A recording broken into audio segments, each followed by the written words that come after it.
सूर्यवंश का वर्णन है। सूर्यवंश में बहुत प्रतापी राजा हुए, महाराज अम्बरीश हुए, इसी वंश में सगर हुए, इन्हीं के वंश में भगीरथ हुए जो गंगा जी को लेकर आए, श्री हरिश्चंद्र जी हुए जिन्होंने सत्य को प्रकट किया, दिलीप हुए, और इसी वंश में महाराज दशरथ हुए। महाराज दशरथ तो बड़े धर्म धुरंधर गुणनिधि ज्ञानी हैं। 3 पत्नियां हैं, कौशल्या, कैकेयी, सुमित्रा। और जब संतान नहीं हुई, बुढ़ापा आने लगा, तो गुरुजी के घर गए। क्या हुआ? इनको तो चिंता ही नहीं थी कि मेरे यहां संतान नहीं है। वशिष्ठ जी की जो पत्नी है अरुणधति जी, कल हमने कहा था, उन्होंने वशिष्ठ जी से कहा कि क्या हमारे राजा को कोई संतान नहीं होगी? आप इतने समर्थ हैं कि आप कुछ अनुष्ठान करवाएं, कोई पूजा करवाएं तो निश्चित राजा के संतान हो जाएगी। वशिष्ठ जी बोले, आज तक राजा ने कभी इच्छा ही नहीं जताई। तो अरुणधति जी ने पूछा कि यदि राजा इच्छा जताएं तो? बोले, यदि राजा इच्छा करेंगे तो निश्चित संतान हो जाएगी, उसके लिए अनुष्ठान हम करेंगे। तो क्या किया? अरुणधति जी अपने छोटे से बालक को लेकर राजमहल में गई। माता जी, महल में जाकर के वो क्या किया कि वो बच्चे को समझा के ले गई थी, वो बालक रोने लगा। तो दशरथ जी ने पूछा कि बालक क्यों रो रहे हैं? अरे बोले, बच्चा है। कि बहुत देर हो गई, तो पूछा कि अगर बात क्या है, बालक क्यों रो रहे हैं? बोले, ये बालक बार बार रो रो के ये पूछ रहा है कि मेरे पिताजी तो इनकी पुरोहिताई करते थे, मैं किसकी करूंगा, इनको तो कोई बच्चे ही नहीं है। तो दशरथ जी को लगा कि क्या वास्तव में ही मेरे साथ सूर्यवंश समाप्त हो जाएगा? अब मन में गिलानी हुई कि मेरे संतान नहीं, तो कहां जाए? गुरु गृह गए, गुरुजी के घर गए। और गुरुजी के जब घर गए, वशिष्ठ जी ने कहा, चिंता मत करो, धरो धीर। बोले, कब तक धैर्य धारण करें? बुढ़ापा आ गया, चौथापन आ गया। चौथेपन तक धैर्य धारण किया है तो राजन 1 2 नहीं 3 नहीं, श्री वशिष्ठ जी ने श्रृंगी ऋषि को बुलाया। बड़ा दिव्य यज्ञ हुआ। यज्ञ से अग्नि नारायण भगवान प्रकट भये प्रसाद लेकर के, और वो प्रसाद तीनों माताओं में बांटा गया। तीनों माताओं ने प्रसाद ग्रहण किया। अर्ध भाग कौशल्य ही दीना, जो प्रसाद था उसका आधा भाग कौशल्या जी को दे दिया, और उभय भाग आधे कर लेना। तो ऐसे समझिए कि जो प्रसाद था उसमें से 50% तो किसको दे दिया? कौशल्या जी को। अब जो बचा हुआ था आधा 50%, उसमें से आधा आधा किया और सुमित्रा जी और कैकेयी जी को दे दिया। संयोग बस सुमित्रा जी का जो भाग था प्रसाद का, वह एक चील लेकर के उड़ गया। अब सुमित्रा जी उदास हो गई। कैकेयी जी ने, कौशल्या जी ने कहा, चिंता मत करो रानी, हमारे प्रसाद में से हम तुम्हें देंगे। तो दोनों ने अपने अपने प्रसाद में से एक एक भाग उनको दे दिया। सुमित्रा जी ने कहा कि तुम दोनों ने अपना अपना भाग प्रसाद मुझे दिया है, यदि मेरे 2 बेटे हुए तो एक बेटा कौशल्या अम्बा के बेटे की सेवा में और एक कैकेयी माँ के बेटे की सेवा में समर्पित कर दूंगी।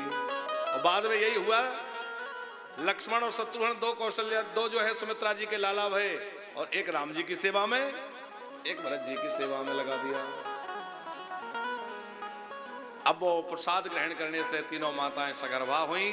धीरे धीरे समय व्यतीत हुआ, और यही चैत्र का महीना, हम लोग बड़े सौभाग्यशाली हैं कि वृंदावन में इसी पावन क्षण में हम लोग कथा सुन रहे हैं।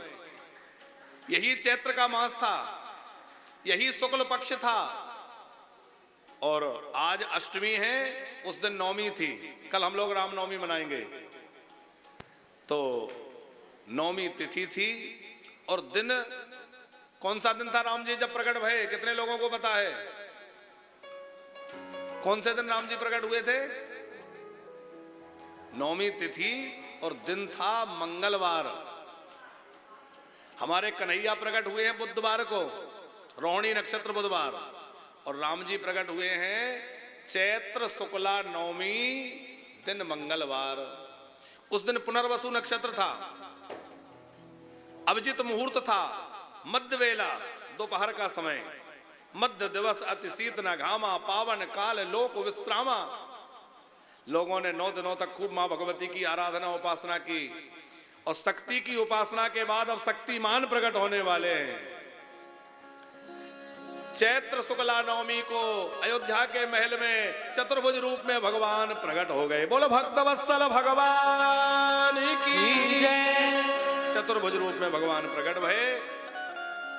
कौशल्या जी ने कहा कि आप तो कह रहे थे बेटा बन के आऊंगा। बोले आ तो गया। वो ऐसा बेटा होता है? तो बोले छोटे बन जाइए। ठाकुर जी छोटे से बन गए। अब बोले कोई क्या कहेगा, कौशल्या को 4-4 हाथ का बेटा हुआ है। अरे ये 2 हाथ हटाइए, 2 हाथ वाले बन जाइए। ठाकुर जी 2 हाथ वाले बन गए। बोले अब तो ठीक हूं। बोले अरे काहे के ठीक है, जब बच्चा आता है तो खिलौने हाथ में लेके आता है क्या? ये शंख चक्र आपके हाथ में, तो भगवान ने शंख चक्र को विदा कर दिया। बोले जाओ अब ठीक हूं। कौशल्या जी बोली हाँ ठीक तो है, अब क्या कमी है? बोले ये बताओ जब बच्चा जन्म लेता है तो कपड़े पहन के आता है क्या? आप पीतांबर धारण करके आए? भगवान छोटे से शिशु बन गए, पीतांबर को भी विदा कर दिया। अब बढ़िया हूं? बोले हाँ ठीक ही है, अब क्या कमी है? बोले जब बच्चा जन्म लेता है तो बातें करता है कि रोता है? भगवान बोले वो तो रोता है, आप तो बातें कर रहे हैं। कोई क्या कहेगा ऐसा कैसा बच्चा जो जन्म लेने से बातें करता है? तो साधारण बालक बनिए। राम जी बोले रोता तो वो है जिस पे कोई विपत्ति संकट हो, मेरे पे क्या संकट है?